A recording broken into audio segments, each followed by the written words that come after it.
Good morning all of you. Today we are going to discuss a direct consequence of fundamental principle of arithmetic. Let p be a prime number and a be an integer. If p divides a square, then p divides a. This is the theorem. If a prime number divides square of an integer means it is a perfect square. If a prime number divides a perfect square, then certainly that prime number divides that integer, square root of a square. See illustration. 5 divides 625. 625 is 25 square. Then 5 divides 25. If 5 divides 25 square, then 5 divides 25. We know that 5 divides 25 square. Therefore, 5 divides 25. 2 divides 64. 64 is 8 square. 2 divides 8 also. 3 divides 81. 81 is 9 square. So, 3 divides square of a number. That implies 3 divides 9. So, if a prime number divides square of an integer, then certainly that prime number divides that integer. That is the theorem. Now we are going to see the proof of the theorem. By fundamental principle of arithmetic, a can be expressed as the product of primes. Let a is equal to p1 into p2 into p3 into etc. pn. p1, p2, p3 etc. pn are primes. It is not necessary that all these p1, p2, p3 etc. pn are distinct. Now what is a square? A square is equal to p1 into p2 into p3 into etc. pn whole square. That is equal to p1 square into p2 square into p3 square into etc. pn square. It is given that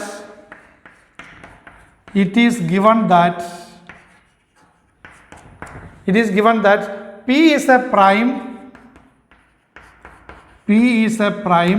and p divides a square. It is given that p is a prime and p divides a square.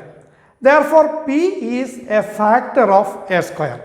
P is a prime number and it is a factor of a square. But what are the factors of a square? p1, p2, p3, etc. pn are the factors of a square.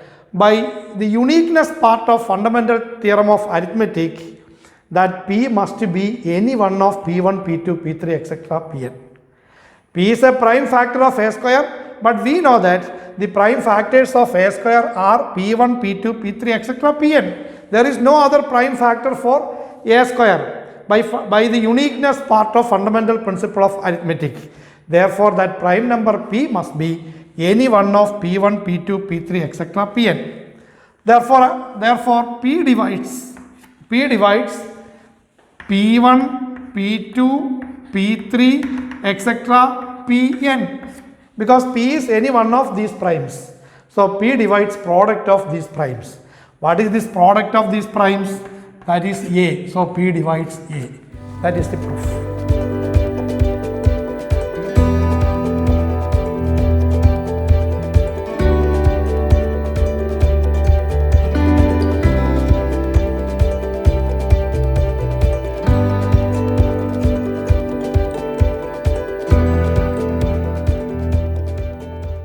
We are going to consider some fractions and their decimal forms. First, 1 by 2. The decimal form of 1 by 2 is 0.5. 0.5. 1 by 4. The decimal form is 0.25. 1 by 8. The decimal form is 0.125.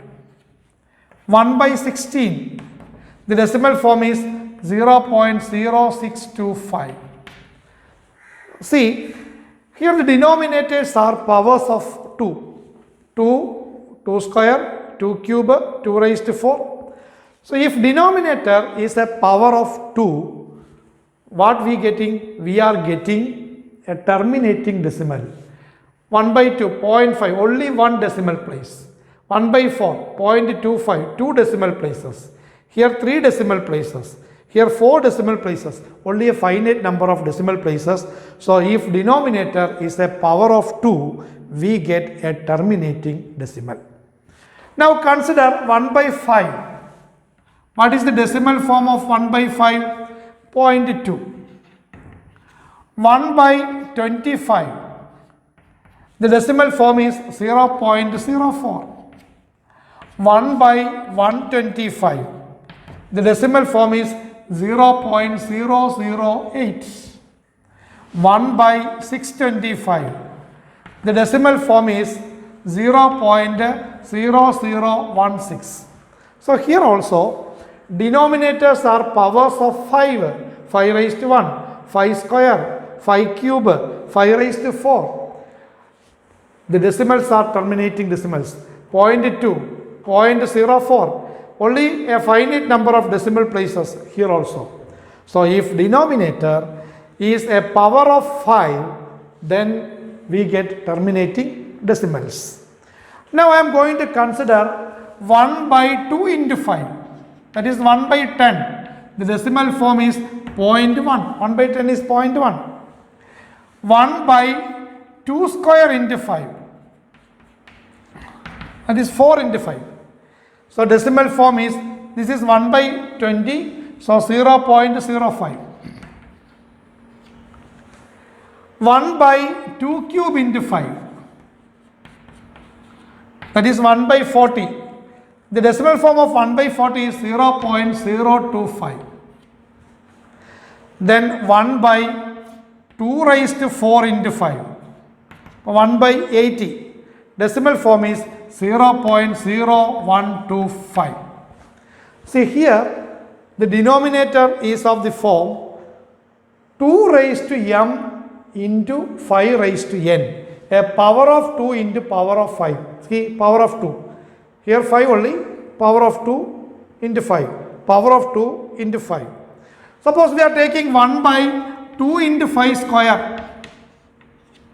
What is the decimal form of 1 by 2 into 5 square?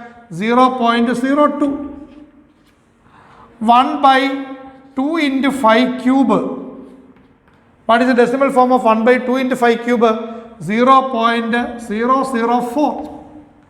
1 by 2 square into 5 raised to 4. The decimal form is equal to 0.0004. See what we get? If denominator is a power of 2 or a power of 5, or it is of the form a power of 2 into power of 5, we are getting finite decimals, terminating decimals. So all terminating decimals are rationals. We can write terminating decimals in the form an integer by another integer form. So if the denominator is a power of 2 or a power of 5, or it is of the form a power of 2 into power of 5, what we get? We get terminating decimals. See 1 by 3. What is the decimal form of 1 by 3?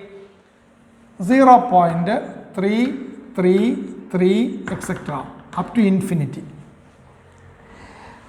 5 divided by 3 is equal to 1.666 etc. up to infinity.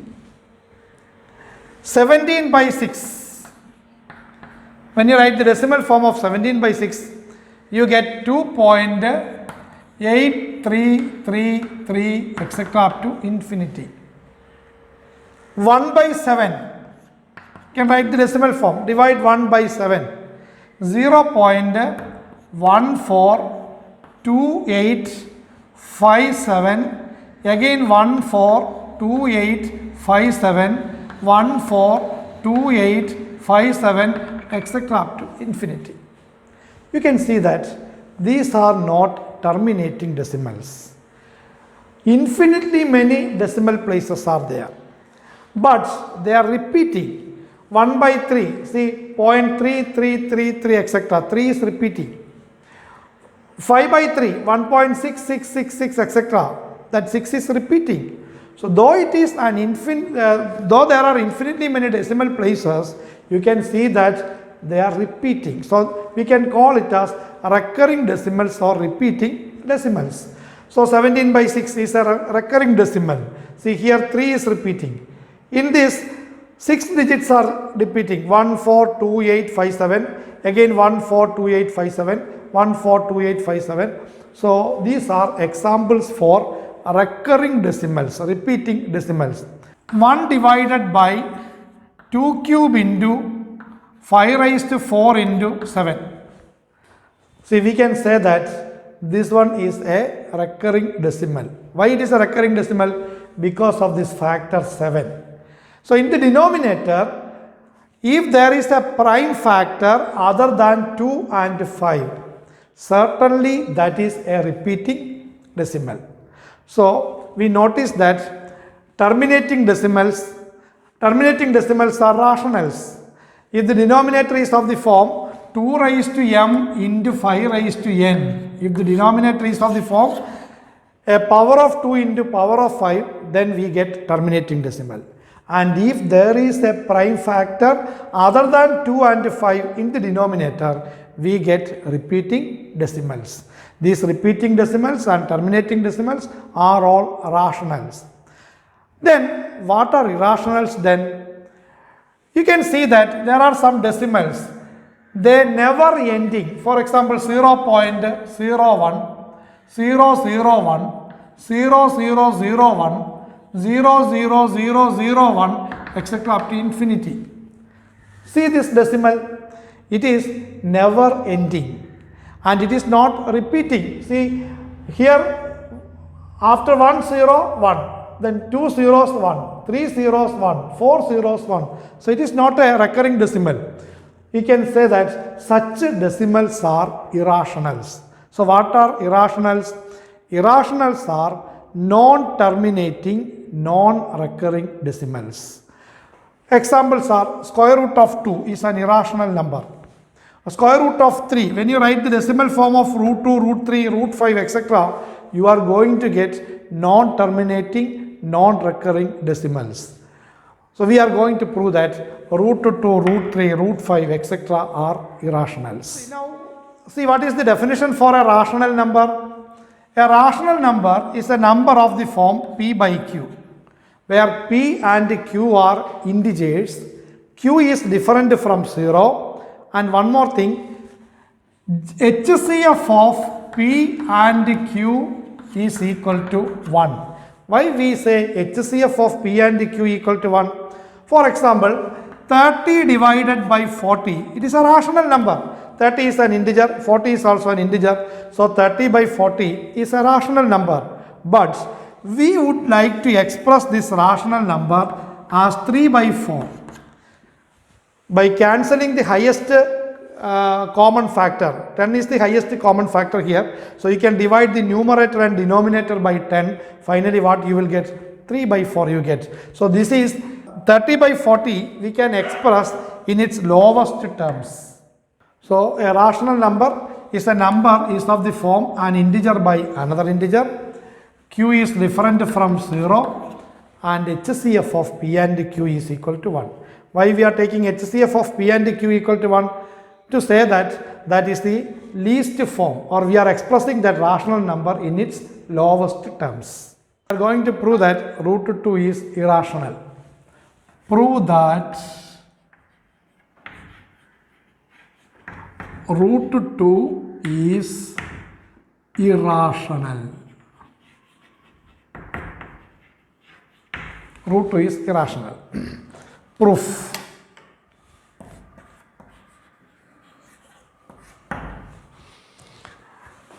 If possible, let root 2 be rational. I am going to assume that root 2 is rational. What will happen? We see.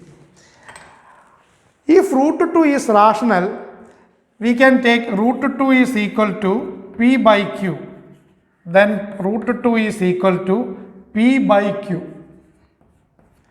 where P, Q belong to Z's. P and Q are integers. P, Q belong to Z means P and Q are integers. Q different from 0 and HCF of P comma Q equal to 1. Why I am taking HCF of P and Q is equal to 1?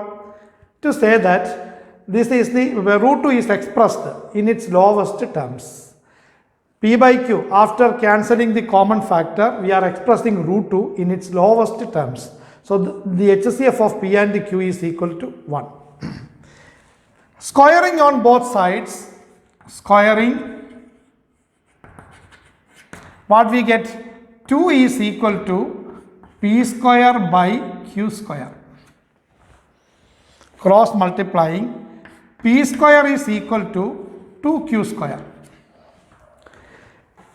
What it implies? P square is equal to 2Q square. This implies P square is an even perfect square.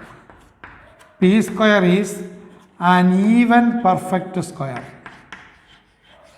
Even perfect square. Because 2 into an integer means it is an even, and P square being square of an integer, it is a perfect square. So P square is a perfect square, at the same time it is even.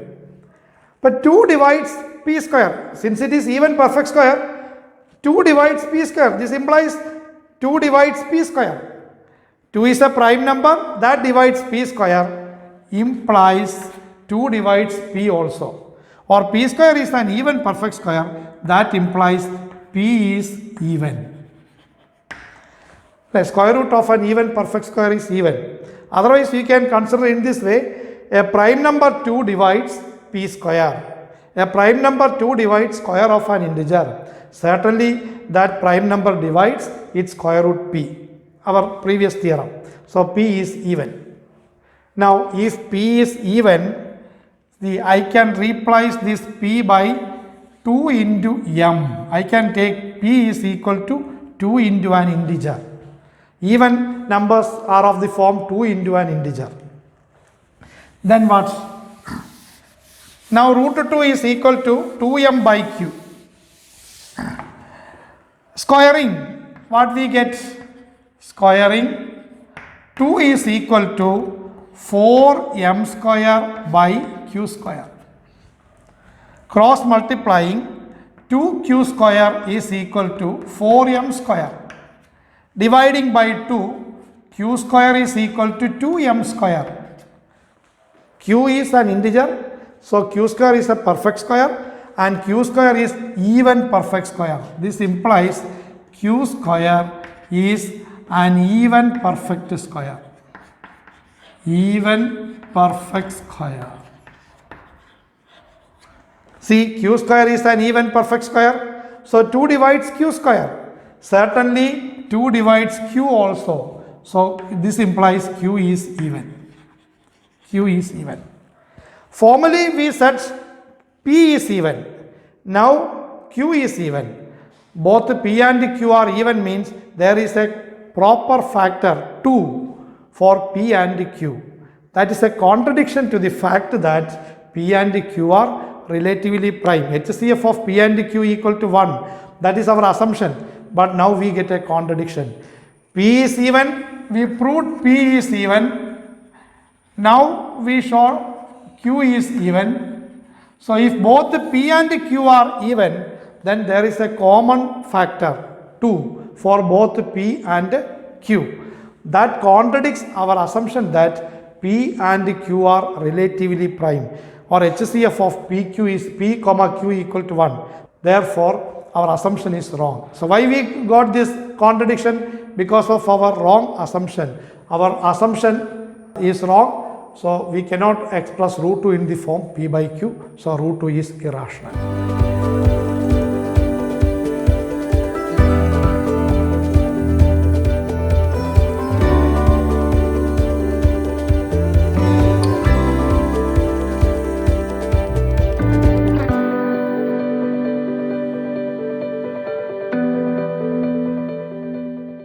a similar way, you can prove that root 3 is irrational. How do we prove root 3 is irrational?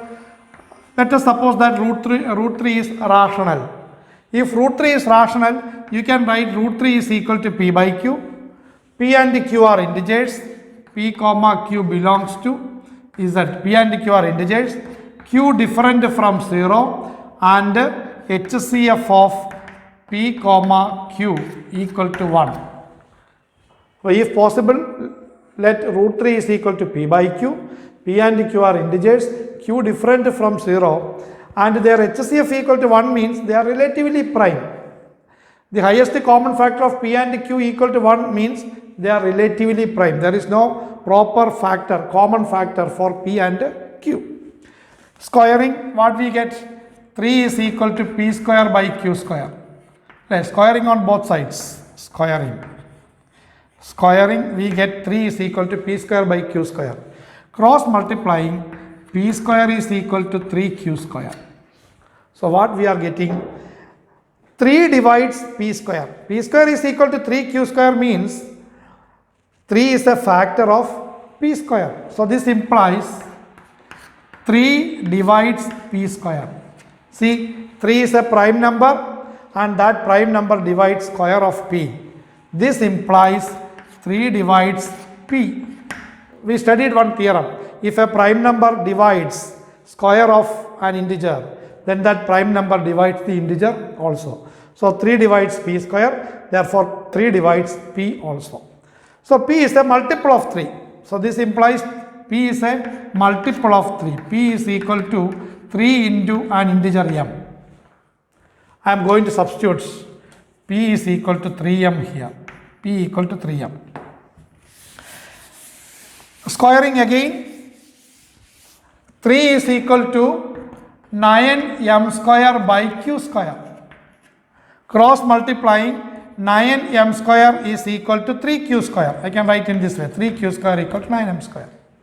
Dividing both sides by 3, q square is equal to 3m square. What it implies? The q square equal to 3 into an integer. So 3 divides q square. This implies 3 divides q square. 3 is a prime number, it divides square of an integer. That implies 3 divides q also. So 3 divides q, formally we proved 3 divides p. So 3 divides p and 3 divides q. So there is a common proper factor 3 for p and q. That's a contradiction to our assumption that p and q are relatively prime. Therefore, root 3 is equal to p by q is impossible. This is not possible.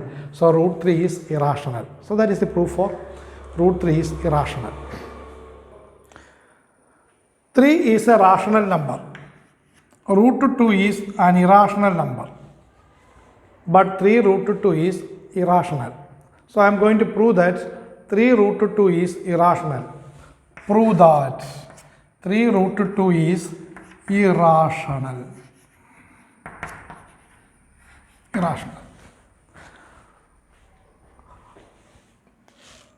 Suppose 3 root 2 is rational. Suppose 3 root 2 is rational. If 3 root 2 is rational, we can express 3 root 2 in the form of p by q, where p and q are integers, q not equal to 0 and HCF of p and q is equal to 1. HCF of p comma q equal to 1. Then what about root 2? Root 2 is equal to, I am dividing both sides by 3. P by 3q. Root 2 equal to p by 3q. See, p is an integer, 3q is an integer. So p by 3q is of the form an integer by another integer. So right side is a rational number. But what about root 2? Root 2 is irrational. An irrational number is equal to a rational number. This is wrong, contradiction. Why we get this contradiction? Because of this wrong assumption. We assume that 3 root 2 is rational. Therefore 3 root 2 is not rational. 3 root 2 is irrational. See, when a rational number is multiplied by an irrational number, always that product is irrational. A rational number, for example 3, plus an irrational number, the answer will be irrational. But sum of two irrational numbers may or may not be irrational. For example, 5 plus root 3 is irrational. 5 is rational, root 3 is irrational, 5 plus root 3 is irrational. 5 minus root 3 is also irrational. What about their sum? Their sum is equal to 10 is a rational number. So sum of two irrational numbers may be rational or irrational. If you take root 3 is an irrational number, root 2 is an irrational number, their sum is irrational. So here sum of two irrational numbers is irrational, but here sum of two irrational numbers is rational. So sum of two irrational numbers may or may not be rational. What about product of two irrational numbers? Root 3 into 5 root 3. What is the product? 5 into 3, that is 15. 15 is rational. So here product of two irrational numbers equal to rational. Suppose you are taking root 3 into root 2. The product is root 6. This is irrational. So here the product is irrational. So product of two irrational numbers may or may not be irrational. Sometimes here the product is rational. In this example, the product is irrational.